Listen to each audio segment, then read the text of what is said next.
नमस्कार, मैं विष्णु शर्मा आप सभी का आपके ही अपने चैनल विष्णु एडीपी में हार्दिक स्वागत करता हूं। आज की स्टोरी की टाइटल है द जेलेसी। जेलेसी का मतलब क्या होता है? जलन, ईर्ष्या, उसे जेलेसी कहते हैं। चलिए देखते हैं, यहाँ पर भी आपको नए नए वर्ड की मीनिंग, प्रोनाउंसिएशन, ग्रामर सब चीज़ सीखने को मिलेगा। और यहाँ पे आप लोग हमेशा कॉपी पेन लेकर बैठा करें। आपको जो भी हार्ड वर्ड लगता है, जो आपको समझ नहीं आ रहा है, कुछ नई चीज़ें आपको समझने को मिलती है, सीखने को मिलती है, उससे आप लोग नोट डाउन कर लिया करें, अपने शब्दों में लिख लिया करें ना, वोकैबलरी भी अपने शब्दों में लिख लिया करें, ताकि जब आपको कभी कठिनाई लगे ट्रांसलेशन में, आप अपना पेज पलटिए, आपका जो जो हार्ड वर्ड है उसकी मीनिंग आपको मिल जाएगी। चलिए देखते हैं किससे जेलसी, क्या जलन, क्या ईर्ष्या की भावना, अभी आपको पता चल जाएगा। स्टार्ट करते हैं story. It happen a long long time ago. It happen यानी ये हुआ था, हैपन यानी होना, हैपन यानी हुआ था। A long long time ago, long long यानी होता है उसे लॉन्ग लंबा होता है, लेकिन इसका मतलब बहुत बहुत के लिए भी लॉन्ग का यूज़ करते हैं। लंबा लंबा समय पहले ऐसे नहीं बोलेंगे, बहुत बहुत समय पहले ऐसा हुआ था, ऐसे यूज़ किया जाएगा। बहुत बहुत समय पहले ऐसा हुआ था। There was a poor farmer in a village. तो एक गांव में एक गरीब किसान था। देयर यानी वहाँ था, ऐसे नहीं बोले वहाँ एक गरीब किसान था गांव में, ऐसे तो नहीं बोलोगे भाई। लिखा तो है विलेज में था, गांव में एक गरीब किसान था, फिर वहाँ क्यों बोलोगे वहाँ एक गरीब किसान गांव में था? तो गलत हो जाएगा, वहाँ भी बोल रहे हो, गरीब भी बोल रहे हो। एक्चुअल में देयर का मतलब वहाँ होता है, बट हर बार आपको बताता हूँ। लेकिन क्या होता है, हर बार कम से कम 2-3 हज़ार नए स्टूडेंट जुड़ जाते हैं, वीडियो को देखते हैं, तो उन्हें नहीं पता होता, तो उन्हें तो स्टार्टिंग से बताना पड़ता है। ये देयर को हम इंट्रोडक्टिव वर्ड कहते हैं। कोई सब्जेक्ट नहीं होता है ना, तो है वॉज के पहले कोई हेल्पिंग वर्ब नहीं है, तो हम यहाँ पे क्या करते हैं, देयर या इट का यूज़ करते हैं। दोनों का रूल अलग है, लेकिन यहाँ पे देयर का यूज़ किया जाता है। मौसम वगैरह का जब यूज़ करते हैं इट का यूज़ करते हैं, बट बाकी समय देयर। देयर वॉज अ, तो एक गरीब किसान था, बस ये देयर का मीनिंग नहीं निकाले, लेकिन लिखना पड़ता है। इंट्रोडक्टिव वर्ड लिखना पड़ता है सब्जेक्ट के लिए। यहाँ तक क्लियर हो गया? He had a small field in which he grew vegetables and hardly made both ends meet. चलिए इसका ट्रांसलेशन करते हैं। He had यानी उसके पास था, तो हम had का यूज़ करते हैं। He had a small field, एक छोटा सा खेत था। फील्ड यानी वैसे तो मैदान भी होता है, फील्ड यानी खेत भी होता है, फार्म भी होता है, बहुत सारा मतलब होता है, बट यहाँ पे खेत के लिए फील्ड का यूज़ किया रहा है। एक छोटी सी खेत थी, इन यानी में, विच जिसमें, ही ग्रीव वह उगाता था। ग्रो का सेकेंड फॉर्म ग्रीव, तो पास्ट सिंपल टेंस है, सब्जेक्ट के बाद वर्ब का सेकेंड फॉर्म। जैसे ही के बाद ईट का मान लीजिए एट हो गया, गो का वेंट हो गया सेकेंड फॉर्म।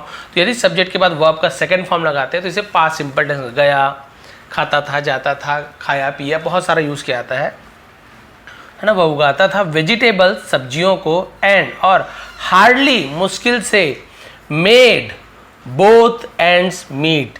अब यहाँ पे देखिए बोथ एंड्स मीट का मतलब क्या होता है। अब आप इसका मान लीजिए ऐसे वर्ड टू वर्ड इसका मीनिंग निकालेंगे तो क्या होगा, दोनों छोर से मिलना। भाई ये तो कोई मीनिंग नहीं हो रहा है। एक्चुअल में इडियम्स होता है। इडियम्स क्या होता है? मुहावरे। तो एक मुहावरा है बोथ एंड्स मीट, इसका मतलब क्या होता है पता है? 2 जून की रोटी जुटा पाना। और जैसे इसका और एक मीनिंग होता है कि बहुत, जैसे to pay for the things that you need to live when you have little money. आपके पास कम पैसे होते हैं, लेकिन तो भी से आप क्या करते हो, आपको पैसे को देना होता है, भुगतान करना होता है, चुकाना होता है, ऐसे मीनिंग है इसका। बट हम नॉर्मल क्या बोलेंगे, बोथ हैंड मीट यानी मुश्किल से 2 जून की रोटी ही क्या कर पाता था, कमा पाता था। हार्डली मेड ऐसे यूज़ किया गया, मुश्किल से 2 जून की रोटी ही कमा पाता था, बना पाता था। It was the families only source of income. It was यानी ये था, द फैमिलीज परिवार का, अपॉस्ट्रोफी है, बहुत सारा फैमिली नहीं है, ये कॉमा के साथ ऐसा लगे ना, का की के, परिवार का, ओनली यानी एकमात्र, इकलौता भी होता है, ओनली एकमात्र भी होता है, सिर्फ भी होता है, बहुत सारा मतलब होता है। यहाँ पे एकमात्र बोलेंगे। एकमात्र सोर्स यानी होता है स्रोत या साधन, ऑफ इनकम यानी आय का, आय का एकमात्र क्या था, स्रोत था परिवार के लिए। जो खेत से सब्जी उगाता था वही बस परिवार का एकमात्र स्रोत था।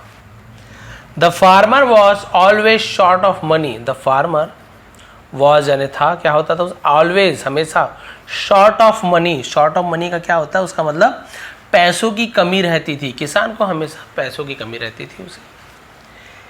He was of very jealous nature, he was वह था, ऑफ यानी का, वेरी बहुत, जेलस नेचर, जेलस यानी क्या होता है, जलन या ईर्ष्यालु स्वभाव का था। नेचर का मतलब क्या होता है, किसी का स्वभाव, उसे हम नेचर कहते हैं, प्रवृत्ति, प्रकृति कहते हैं ना, ऐसे।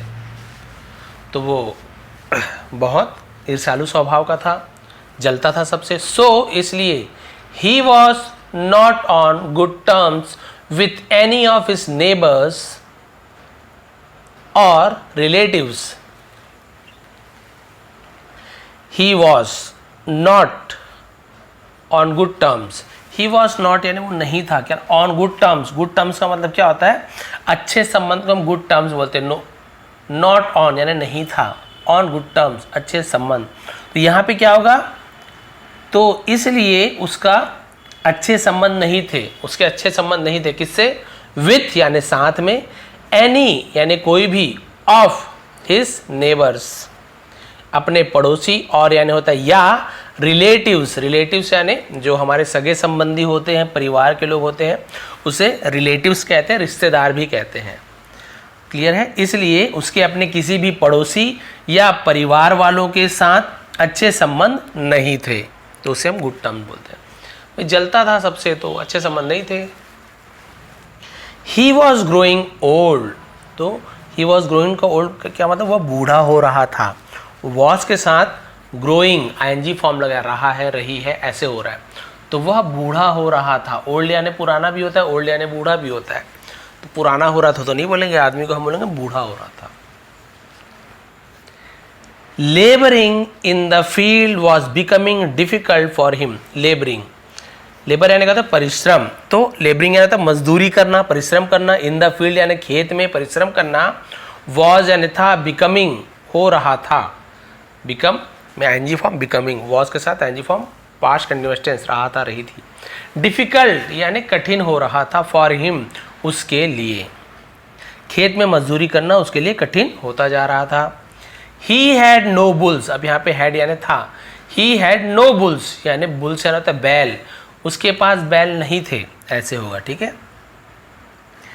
For plough in the field है ना, प्लॉइंग, यहाँ पे देखिए हम इसे प्लॉग ऐसे पढ़ते हैं ना, उसका मतलब होता है खेत जोतना, तो हम इसे प्लॉइंग पढ़ते हैं। क्या पढ़ते हैं, प्लॉविंग, ऐसे प्लॉविंग ऐसे पढ़ेंगे।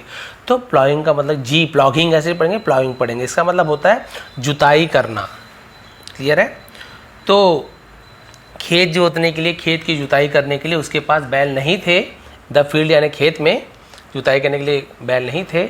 फॉर इरिगेशन, फॉर यानी के लिए, इरिगेशन का मतलब क्या होता है, सिंचाई को इरिगेशन बोलते हैं। सिंचाई के लिए ये जो खेत में पानी देते हैं उसे इरिगेशन कहते हैं। ही वॉज डिपेंडेंट, डिपेंडेंट का मतलब क्या था, आश्रित था, निर्भर था, उसे डिपेंडेंट कहते हैं। वो आश्रित था ऑन रेन्स यानी वर्षा पर, बरसात पर, बारिश पर, ऐसे होगा। तो सिंचाई के लिए वह वर्षा पर निर्भर था, यानी जब बारिश होगी, जब बरसात होगी तो ही सिंचाई होता था, बाकी कहीं से नहर से, नाले से पानी खरीदना पड़ता था, वो नहीं था। कुआं खुदा ले या फिर बोर करवा ले, उसके लिए पैसा ही नहीं था, केवल भगवान भरोसे था। There was no well nearby for him to draw water from the watering the field. There was, फिर ये सब्जेक्ट रूप में उसके वॉज यानी था, नो वेल यानी कोई कुआं नहीं था, नियर बाई यानी पास में, फॉर हिम उसके लिए, टू ड्रॉ, ड्रॉ यानी खींचना। हम लोग बोलते हैं ड्रॉ करो, तो ड्रॉ करना होता है खींचना, ऐसे लकीर खींचते हैं, ड्राइंग, वही होता है खींचना, ड्रॉ, ड्रॉ, ड्रू। वाटर यानी पानी खींचने के लिए उसके पास कुआं नहीं था। फ्रॉम यानी से, फॉर वाटरिंग, वाटरिंग यानी तो पानी देना, उसे हम वाटरिंग बोलते हैं। द फील्ड खेतों में, तो खेतों में पानी देने के लिए उसके पास कोई कुआं नहीं था जिससे वो क्या कर सके, पानी खींच सके। ये देखिए, ये है।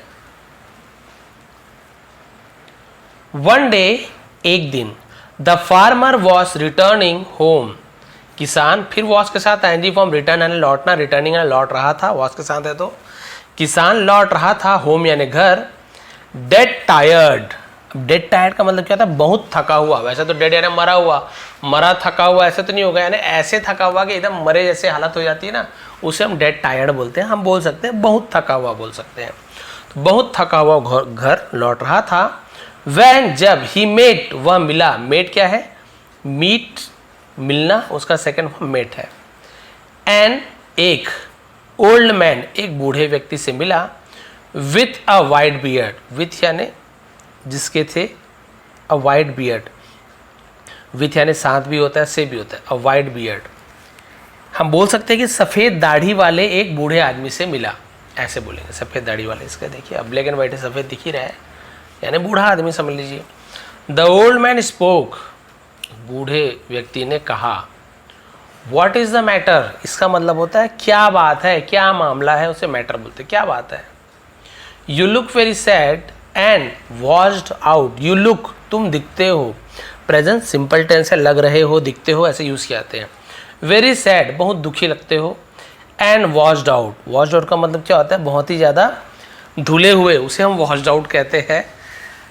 और बहुत सारा यूज़ किया जाता है उसका, वर्ड मीनिंग में तो धुले हुए, लेकिन भाई कोई आदमी धुला हुआ तो नहीं लगेगा, तो इसको भी लिख लीजिए। वॉश्ड आउट का मतलब क्या होता है, जैसे हम बोलते हैं थका हारा, कमज़ोर लगना, उसे हम वॉश्ड आउट कहते हैं, कि तुम बहुत दुखी और थके हारे लगते हो।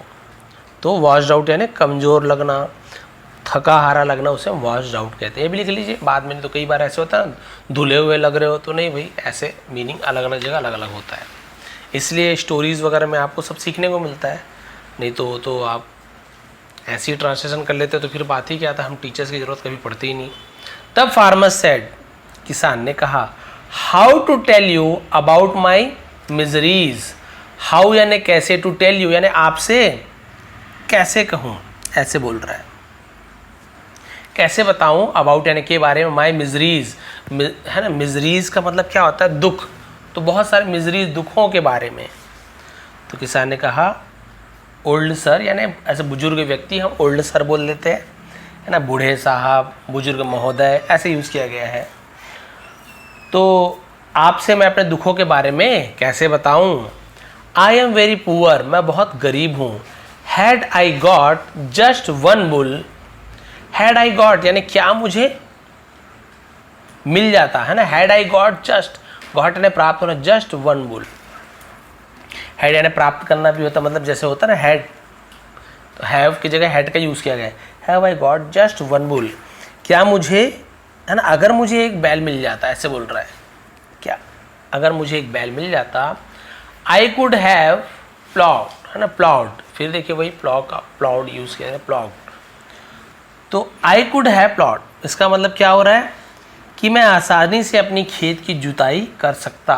क्या कर सकता, खेत की जुताई कर सकता। कुड हैव कुछ कर सकता, तो कुड हैव का यूज़ किया गया है। शोड, है ना, क्या होता है, शोड यानी बीज बोना को शोड कहा जाता है। एंड इरिगेटेड, सिंचाई, है ना, माई फील्ड ईजिली, आसानी से मेरी खेत की सिंचाई कर लेता। तो बोला कि अगर मुझे सिर्फ एक बैल मिल जाता तो मैं आसानी से अपने खेत की जुताई, है ना, बुआई और सिंचाई कर लेता। तो सॉर्ड यानी क्या होता है, बुआई करना। ठीक है, यहाँ तक क्लियर हो गया। तो इसे लिख लीजिए सोड, है सोड, ऐसे लिख लेंगे। बोले एक मिल जाता तो फिर। द ओल्ड मैन आस्क्ड, बूढ़े व्यक्ति ने पूछा, if you get one bull, है ना, यदि तुम्हें, गेट यानी प्राप्त होना, वन बुल, यदि तुम्हें एक बैल मिल जाए, what exactly will you do. What यानी क्या, एग्जैक्टली यानी ठीक, वास्तव में, विल यू डू, तो तुम असलियत में क्या करोगे, वास्तव में तुम क्या करोगे। द फर्स्ट थिंग यानी सबसे पहली चीज, आई विल डू, मैं करूँगा। डू हेल्पिंग वर्ब भी है, डू वर्ब के रूप में भी यूज़ किया जाता है। यहाँ पे विल हेल्पिंग वर्ब है, डू मेन वर्ब है, डू यानी करना, डू डिड डन, 3 फॉर्म होता है।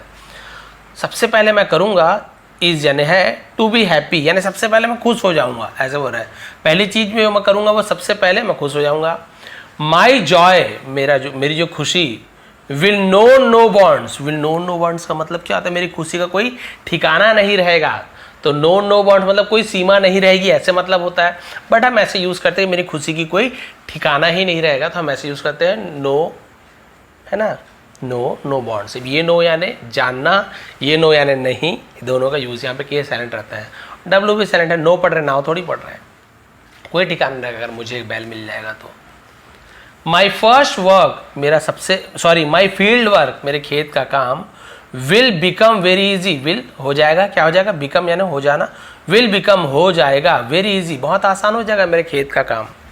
But where shall I get the bull from, where यानी कहाँ से, शैल आई गेट मुझे मिलेगा, द बुल फ्रॉम, बुल यानी बैल, फ्रॉम यानी से, लेकिन मुझे बैल कहाँ से मिलेगा, कहाँ से लाऊंगा। द फार्मर साइट, इस साइट यानी क्या होता है, आ बनना, ओ आ ऐसे आवाज़ निकालते ना एकदम, तो उसे हम साइट कहते हैं। तो किसान ने आह भरी, उसे हम साइट कहते हैं, आह भरना है ना। तो उसने कहा तो मैं कहाँ से बैल लाऊंगा, मुझे कहाँ से बैल प्राप्त होगा, तो गेट यानी प्राप्त करना। I give you a bull right away, I give you मैं तुम्हें देता हूँ, यहाँ पे आई विल गिव यू मैं तुम्हें दूंगा, लेकिन केवल आई गिव तो वर्ब के सब्जेक्ट के बाद वर्ब का फर्स्ट फॉर्म है। आई प्ले मैं खेलता हूँ, आई रन मैं दौड़ता हूँ, आई गो मैं जाता हूँ, वैसे आई गिव मैं देता हूँ, यू यानी तुम्हें, अ बुल एक बैल, राइट अवे, राइट अवे का मतलब क्या होता है, हम जो बोलते हैं ना तुरंत अभी, मैं तुरंत अभी एक बैल देता हूँ। हियर यहाँ, टेक दिस बुल होम है ना, here take this bull home, यह लो इस बैल को घर ले जाओ, तो ये लो ऐसे बोलता है, इस बैल को घर ले जाओ। व्हेन जब, यू रीच होम जब तुम घर पहुंचते हो, सेंड योर नेबर अपने पड़ोसी को भेजना, टू मी मेरे पास, एज वेल का मतलब हम क्या बोलते हैं कि उसे भी, तो उसने वही बोला कि जब तुम पड़ोसी घर जाओ तो उसे भी भेज देना, ऐसे यूज करते ना, एज वेल उसे भी भेज देना। द ओल्ड मैन सेड, बूढ़े व्यक्ति ने कहा कि भाई जब तुम बैल लेके अपने घर जाओ ना पड़ोसी भी भेज देना। द फार्मर सेड, किसान ने कहा, आई एम वेरी हैप्पी मैं बहुत खुश हूँ, दैट कि यू आर गिविंग आप दे रहे हो, मी मुझे, अबुल एक बैल दे रहे हो। इज एमर के साथ एनजी फॉर्म तो प्रेजेंट कंटिन्यूएशन, रहा है रही है। वॉज एवर के साथ एनजी फॉर्म तो रहा था रही थी पास्ट कंटिन्यूएशन। तो मैं खुश हूँ कि आप मुझे बैल दे रहे हो। बट सर, लेकिन महोदय, श्रीमान, वाई डू यू वॉन्ट आप क्यों चाहते हो, टू मीट मिलना, माई नेबर मेरे पड़ोसी से, लेकिन आप मेरे पड़ोसी से क्यों मिलना चाहते हो। द ओल्ड मैन स्पोक, बूढ़े व्यक्ति ने कहा, स्पोक स्पीक का सेकेंड फॉर्म स्पोक तो कहा। टेल योर नेबर अपने पड़ोसी से कहना, दैट की ही कैन टेक वो ले सकता है, ले जा सकता है, टू बुल्स फ्रॉम मी दो बैलों को, फ्रॉम यानी से, मी यानी मुझसे। तो ये तुम क्या करना, पड़ोसी के पास जाना और उसे कहना कि तुम मुझसे दो बैल ले जा सकते हो।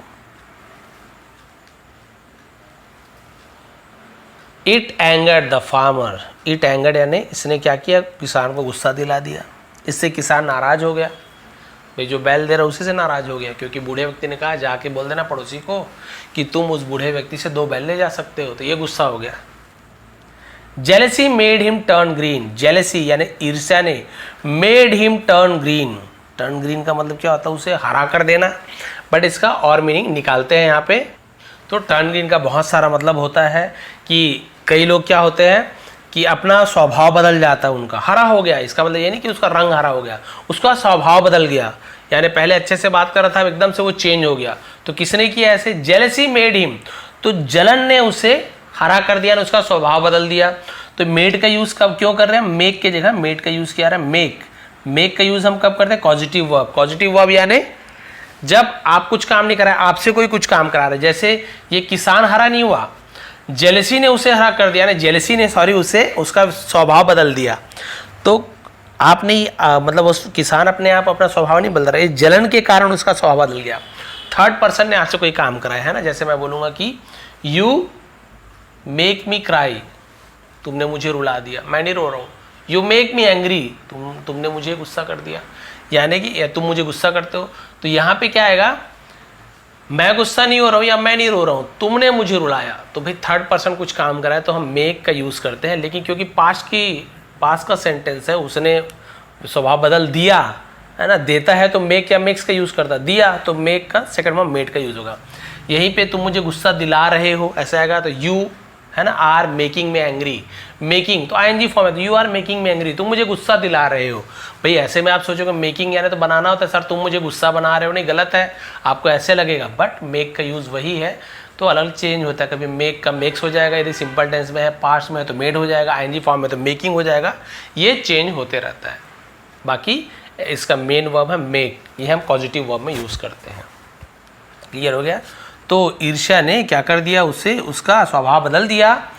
ही सेड ड्राइली, उसने कहा, ड्राइली का मतलब क्या होता है, रूखेपन से, ड्राई यानी रूखा सूखा, तो ड्राइली यानी रूखेपन से, यानी बता रूखेपन से कैसे बात करते हैं आदमी, अच्छे से इज्जत नहीं देते, कुछ भी कड़क कड़क उसे ड्राइली बोलते हैं, रूखेपन से जवाब दिया।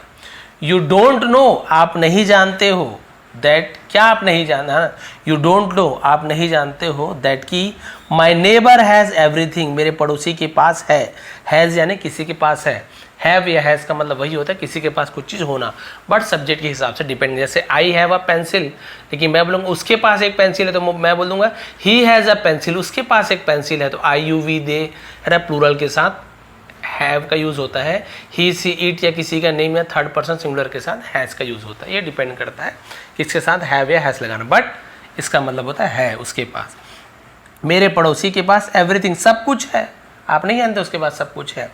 If you want to give him 2 bulls, यदि आप चाहते हो, you want present simple tense, ता है ती है, सब्जेक्ट के बाद वर्ब का फर्स्ट फॉर्म, यदि आप चाहते हो, टू गिव यानी देना, हिम यानी उसे, 2 बुल्स 2 बैल देना चाहते हो, देन तब I want like any bull from you, I want like, want क्या होता है, ये विल नॉट को वॉन्ट बोलते हैं शॉर्ट में, ऐसे विल नॉट होता है ना, उसी को शॉर्ट में वॉन्ट कहा जाता है।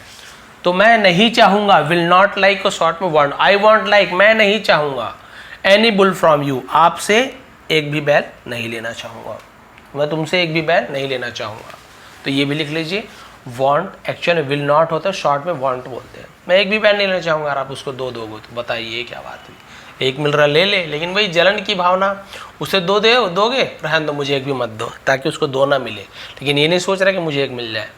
The old man pulled the bull towards him, तो बूढ़े व्यक्ति ने पुल्ड खींचा, पुल पुश लिखा होता ना, आप वहाँ जाओगे किसी शोरूम में जा रहे हो, किसी के घर जा रहे हो, ग्लास वाला दरवाज़ा ज़्यादातर लेकिन पुल या पुश लिखा होता है, बहुत ज़्यादा कंफ्यूज रहते हैं कहाँ पे, है ना, पुल में धकेलना है कि खींचना है, बेइज्जती ना हो जाए, टूट फूट ना जाए, तो पुल यानी होता है खींचना, पुश यानी होता है धक्का लगाना, ठीक है। द बुल बैल को खींचा, टूवर्ड्स यानी होता है की ओर, हिम यानी अपने, उसके अपने दोनों के लिए हिम का यूज़ किया जाता है। बूढ़े व्यक्ति ने अपने ओर उस बैल को खींचा, वो परीक्षा ले रहा था कि देखता हूँ क्या करता है, लेकिन वो भैया जलन के भाव का बोला नहीं ले जाओ इसको, उसको दोनों नहीं मिलना चाहिए। And spoke in a pain voice, और उसने अपनी ओर बैल को खींचा और दर्द भरे स्वर में बोला, डू यू नो क्या तुम जानते हो, वॉट योर प्रॉब्लम इज तुम्हारी समस्या क्या है, क्या तुम जानते हो, इट इज़ नॉट पॉवर्टी ये गरीबी नहीं है, पॉवर्टी यानी गरीबी होता है, निर्धनता या गरीबी, तो ये तुम्हारी समस्या गरीबी नहीं है, बट जेलसी, गरीबी नहीं बल्कि, बट यानी बल्कि का भी यूज़ करते हैं, गरीबी नहीं बल्कि जलन है, वे तुम्हारी समस्या है।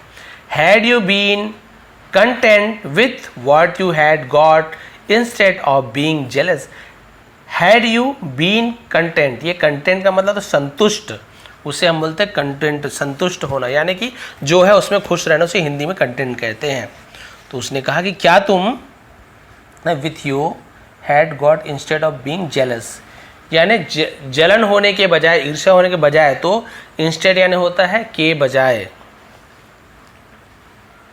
तो क्या तुम्हें जो कुछ मिला है तो उसमें संतुष्ट रहते, दूसरे को अपने पड़ोसियों से जलने के बजाय, यदि तुम्हें जो मिला है उससे संतुष्ट रहते, तो विथ योर नेबर्स पड़ोसियों को, एंड रिलेटिव्स यानी तुम्हारे पड़ोसियों और रिश्तेदारों को जो कुछ मिला है, ठीक है, तो उससे जलने के बजाय यदि तुम्हारे पास जो कुछ है उसमें संतुष्ट रहते, you would have been a happy man, would have been, इसका मतलब क्या होता है, हम यहाँ पे होते कि होते, आप एक खुश इंसान होते, ऐसे यूज़ किया था वुड हैव बीन।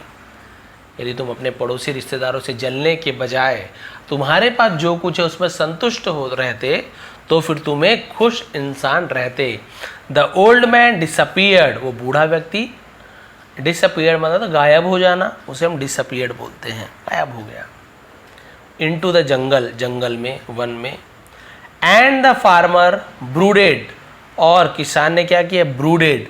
यहाँ पे देखिए ब्रूड का मतलब क्या होता है, जैसे हम बोलते हैं कि प्रार्थना करना। Over the jealous nature of the man, sorry brooded यानी जैसे बोलते हैं ना पछतावा होना या फिर चिंतन करना, चिंतित होना, उसे हम ब्रूडेड कहते हैं। वैसे अंडे सेकने को ब्रूडेड कहा जाता है, बट यहाँ पे वही है।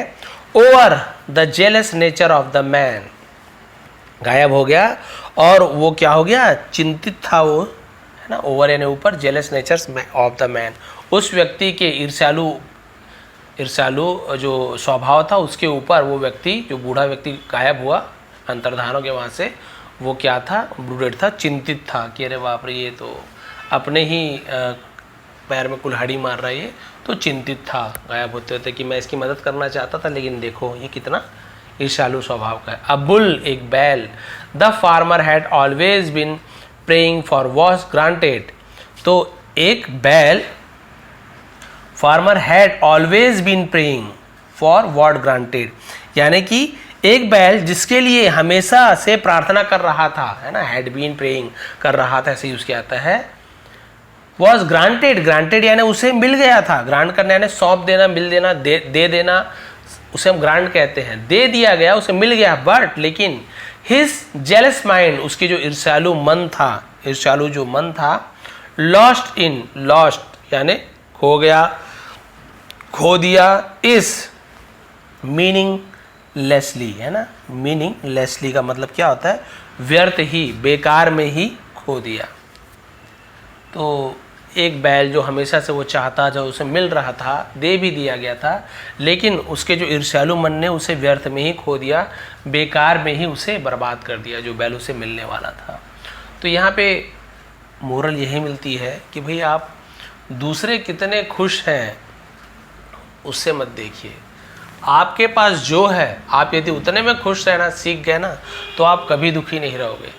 लेकिन आप सामने वाले को देखते रहोगे हमेशा कि अरे इसके पास तो ये आ गया, वो आ गया, और जलोगे। आगे अच्छी बात है, यदि आ रहा है और आपके मन में थोड़ी कंपटीशन की भावना तो भी चलेगा कि हाँ भाई ठीक है, मैं भी कोशिश करूँगा, मैं भी कड़ी मेहनत करूँगा, मेरे पास भी आए, वो अच्छी बात है। कंपटीशन करना या फिर प्रयास करना, आगे बढ़ने का प्रयास करना, ये अच्छी बात है।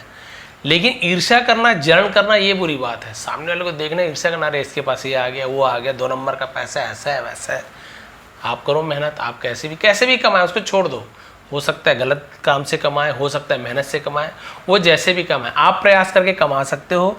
नहीं कमा पा रहे हो कोई बात नहीं, लेकिन आप दुखी कब नहीं रहोगे, जब आपके पास जो है उसमें आप संतुष्ट रहोगे। साइकिल है, संतुष्ट हो, कोशिश कीजिए, बाइक आ जाए, कड़ी मेहनत कीजिए, कुछ अलग जॉब देखिए, व्यापार की, कुछ जो करना है आप अपना पूरी कोशिश कीजिए। लेकिन यदि नहीं मिल रहा है तो दुखी मत होइए कि मुझे बाइक ही चाहिए, ये वाला कार ही चाहिए। आपका जो आज का दिन है वो भी दुख भरा रहेगा, आने वाला भी दुख भरा है, क्योंकि आप खाली सोच रहे हो, चिंता करो नहीं। अभी जो है साइकिल तो है, कम से कम किसी के पास तो साइकिल भी नहीं है, किसी के पास तो पैर भी नहीं है, किसी के पास तो कुछ भी नहीं है, रहने को घर नहीं है आपके पास, कम से कम साइकिल तो है। संतुष्ट रहना सीखिए, आप कभी दुखी नहीं रहोगे। आगे बढ़ने का प्रयास जरूर कीजिए। संतुष्ट रहने का मतलब ये नहीं कि आप हमेशा उसी स्तर पर रहो, उसी, है ना, कि साइकिल है तो साइकिल में रहूँगा, जिंदगी गाड़ी नहीं लूँगा। लीजिए, बिल्कुल लीजिए, लेकिन कभी भी दूसरे से जलन मत कीजिए, है ना, ईर्ष्या की भावना मत रखिए। मेहनत करते जाइए, सब कुछ मिलेगा भाई, मेहनत से सब हासिल होता है। कोशिश करने वालों की कभी हार नहीं होती, तो कोशिश करते रहिए, सब मिलेगा। लेकिन अभी आपके पास जो है, जितना है उसमें संतुष्ट रहिए। कई लोगों के पास कार है तो भी संतुष्ट नहीं है, बोलते नहीं वो वाला कार चाहिए, BMW वाला चाहिए, मर्सिडीज चाहिए, है ना। मोबाइल है तो नहीं भी है, मोबाइल में कैमरा भी है, व्हाट्सएप भी है, सब चीज़ चल रहा है, नेट चल रहा है, यूट्यूब देख रहे हो, मेरा वीडियो भी देख लो, नहीं, लेकिन आईफोन वाले में देखना है तो वो भाई उसमें तो आप दुखी रहोगे ही रहोगे, क्योंकि उसे आप यदि ले भी लेते हो, EMI चुकाते चुकाते बाकी खर्च आप नहीं कर पा रहे हो, फिर और कुछ का संतुष्ट नहीं है। बाइक भी ले लेता हूँ, अच्छा मेरे दोस्त के पास ये बाइक है, वो ले लिए, तो आप अपना वर्तमान भी बर्बाद कर रहे हो और अपना भविष्य को भी खतरे में डाल रहे हो, क्योंकि कितना ईएमआई चुकाएंगे परिवार वाले।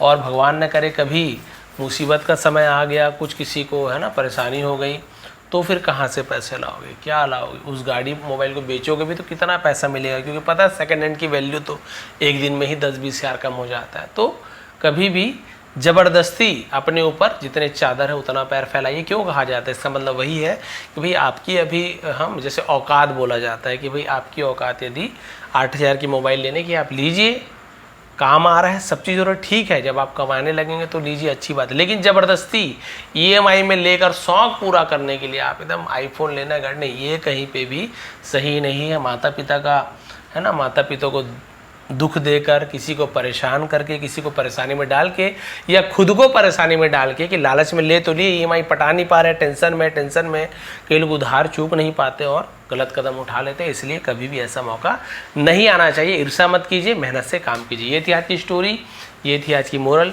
यदि पढ़ाने का तरीका पसंद आए, वोकेबलरी समझ आई हो, टेंसेस समझ आ रहे हो, टेंस के फॉर्म वर्ब्स के फॉर्म्स आपको याद हो रहे हो, है ना, प्रोनाउंसिएशन सही हो रहा हो, उच्चारण सही हो रहा हो, सही पढ़ पा रहे हो, समझने लगे हो, तो प्लीज़ लाइक करेंगे, कमेंट करेंगे, नए हैं तो सब्सक्राइब कर लेंगे, क्योंकि ऐसे ही आसान तरीके से हम यहाँ पे इंग्लिश सीखते हैं। और इसका PDF आपको टेलीग्राम में मिल जाएगा, डिस्क्रिप्शन में लिंक है, टेलीग्राम करके लिखा हुआ है, वहाँ ज्वाइन कर लेंगे। टेलीग्राम नहीं होगा तो डाउनलोड कर लीजिए, फ़ोन नंबर बस तो डालना रहता है, फिर आप उसमें पूरे PDF, पुराने PDF भी आपको दिख जाएंगे। टेलीग्राम में ये फ़ायदा है कि पुराना भी दिखता है उसमें, तो वो सब आप लोग डाउनलोड कर लेंगे। इसका PDF भी दे दूँगा, ट्रांसलेशन करके देखिए आपको कितना समझ आ रहा है। धीरे धीरे इंप्रूवमेंट जरूर होगा। आप सभी का बहुत बहुत धन्यवाद। आपका दिन शुभ रहे।